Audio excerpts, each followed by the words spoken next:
ابھی چونکہ یہ الیکشن جو ہے نا وہ سر کے اوپر ہے، میں ویسے سیاسی بات نہیں کرتا، کرنی میں نے ابھی بھی نہیں ہے، لیکن ایک پیغام ہے۔ ایک وہ بندہ ہے جس کو اللہ رب العزت نے ایک منصب دی ہے، چاہے وہ جج ہے، وہ چیف جسٹس ہے، وزیر اعظم ہے، صدر ہے، وزیر اعلیٰ ہے، کچھ بھی ہے، جس کو بھی اللہ رب العزت نے کوئی منصب دیا ہے نا، قیامت والے دن اس بندے سے، اس کے ماتحت جتنے افراد بھی آتے ہیں، اس بندے سے ان بندوں کا حساب لیا جائے گا۔ ایک گھر کا سربراہ ہے، اس سے قیامت والے دن گھر کے افراد کے بارے میں پوچھا جائے گا کہ اس نے اپنی ذمہ داریاں پوری کی ہیں یا نہیں کی۔ اسی طرح ایک بڑے مقام یا بڑے منصب کے اوپر بیٹھنے والا ذمہ دار بندہ ہے، قیامت والے دن اس سے اس پورے ملک کا حساب لیا جائے گا۔ ایسا بندہ جس نے عدل اور انصاف کے ساتھ حکمرانی کی ہے، ظلم کا پروان نہیں چڑھایا، کوئی قتل و غارت نہیں، کوئی گنڈا گردی نہیں، کوئی دہشت گردی نہیں، کوئی چادر اور چار دیواری کا تحفظ پامال کرنا نہیں، بلکہ حدود اللہ کو قائم رکھا ہے اس بندے نے۔ وہ جس طرح کا بھی حکمران ہے، اگر اس نے ظلم کو پروان نہیں چڑھایا، عدل اور انصاف کے ساتھ حکمرانی کی ہے، نبی اکرم صلی اللہ تعالی وسلم فرماتے کہ ایسا عدل کرنے والا حکمران کل قیامت والے دن اللہ کے عرش کے دائیں جانب نور کے منبر پر یہ ہوگا۔ جس بندے نے عدل اور انصاف کے ساتھ حکمرانی کی ہے، کوئی جج ہے، کوئی جسٹس ہے، کوئی چیف جسٹس ہے، اگر اس نے عدل اور انصاف کا دامن تھامے رکھا ہے، تو ایسے لوگ کل قیامت والے دن اللہ رب العزت کے عرش کے دائیں جانب نور کے منبروں پر ہوں گے۔ لیکن کہ جو بندہ ظلم کرتا رہا، کل قیامت والے دن یہ اس کے لیے بڑی شرمندگی اور بڑی رسوائی کا سبب بن جائے گا۔ اگر اپنے منصب کو، اپنی کرسی کو، اپنے اختیار کو، اپنی پاور کو اس لیے استعمال کرتا ہے کہ دوسروں کو دبا دیا جائے، دوسری جماعتوں کو دبا دیا جائے، غریب طبقے کو دبا دیا جائے،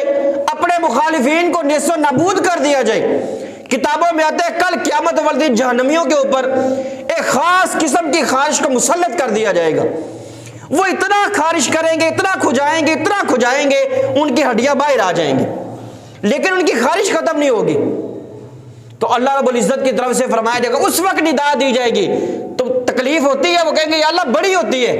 تو اللہ تعالیٰ فرمائے گا یہ اس تکلیف کا بدلہ ہے جو دنیا کے اندر تم دوسرے مسلمانوں کو دیا کرتے تھے۔ آج جس بندے کے پاس پاور ہے، جس بندے کے پاس طاقت ہے، وہ نہ چادروں کو دیکھتا ہے، نہ چار دیواری کو دیکھتا ہے، اپنے مخالفین کو مار دو، ختم کر دو، جیلوں میں قید کر دو، تشدد کرو، پاگل کر دو، ان کے رشتہ داروں کو اٹھا لو، یہ آج کل ہماری پاور کا مقصد ہے۔ خاص طور پہ ایک مذہبی طبقہ جب اوپر آئے تو پھر وہ ساری ظلم اور بربریت کی حدیں پار کر دو، بندوں کو مار دو، لاشیں بچھا دو۔ جن لوگوں نے بھی اس طرح کا کردار کیا ہے ماضی کے اندر یا حال کے اندر یا مستقبل کے اندر اس طرح کا معاملہ کریں گے، کل قیامت والے دن ان کو دوزخ کے اندر الٹا کر کے پھینک دیا جائے گا، الٹا لٹکایا جائے گا ان غداروں کو، ان دشمنوں کو۔ جس بندے کے پاس پاور ہے، طاقت ہے، وہ جس مرضی کرسی پر بیٹھنے والا بندہ ہے، کل قیامت والے دن وہ بندہ اللہ کی عدالت میں جواب نہیں دے سکتا اپنے ظلم کا،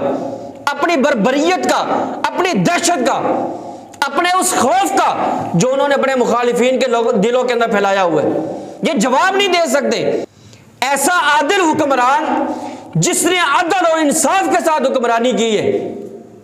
نبی اکرم صلی اللہ تعالی وسلم نے فرمایا جب کل قیامت والا دن ہوگا نا تو یہ بندہ اللہ کے عرش کے سائے کے نیچے ہوگا، جس نے عدل اور انصاف کے ساتھ حکمرانی کی ہے، اور جس نے یہ حکمرانی کی ہے کہ سارا کچھ کھا جاؤ، جس نے یہ حکمرانی کی ہے کہ اتنے بندے یہاں پہ مار دو، جس نے یہ حکمرانی کی ہے کہ اگر دیکھو کہ تم کمزور ہو رہے ہو تو بم دھماکے شروع کروا دو، جس نے اس طرح کی حکمرانی کی ہے، اپنی پاور کو، اپنی طاقت کو اس طرح استعمال کیا ہے، ایسے لوگ کل قیامت والے دن اللہ کی عدالت میں جواب نہیں دے سکتے۔ یہ ووٹ ایک امانت ہے، میں نہیں کہتا کہ فلانی جماعت کو ڈالیں، نہیں، میں اس طرح کی بات نہیں کرتا، لیکن اپنے ووٹ کو وہاں پر استعمال کریں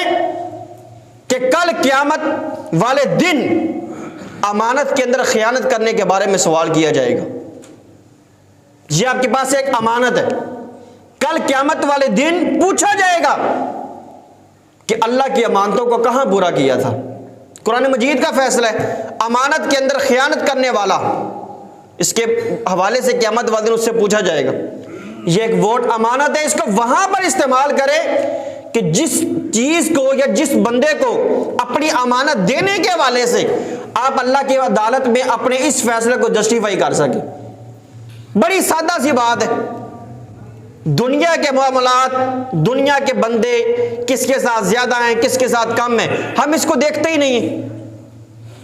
آپ نے جواب دینا ہے اللہ کی عدالت میں جا کے. جہاں پہ ڈنڈی ماریں گے تو اللہ کی عدالت میں جواب نہیں دے سکتے. جہاں پہ دیکھیں کہ نہیں یار فلانے بندے کے ساتھ بندے زیادہ ہیں، کل قیامت والے دن اللہ تعالیٰ یہ تو نہیں پوچھے گا بندے کس کے ساتھ زیادہ تھے. قرآن پڑھنے والوں سے پوچھے، قرآن بار بار فرماتا ہے مخصوص طبقے کے حوالے سے کہ ان میں سے اکثر تو ویسے ہی بے عقل ہیں، اکثر ان میں سے ویسے ہی جاہل ہیں. تو ہر جگہ پر اکثریت یہ فائدہ نہیں دیتی. اس دنیا کے اندر دین کی سرحدوں کو قائم کرنے والے کم ہیں، جاہل زیادہ ہیں. تو یہاں پر کیا جاہلوں کی طرف چلے جائیں گے؟ اس دنیا کے اندر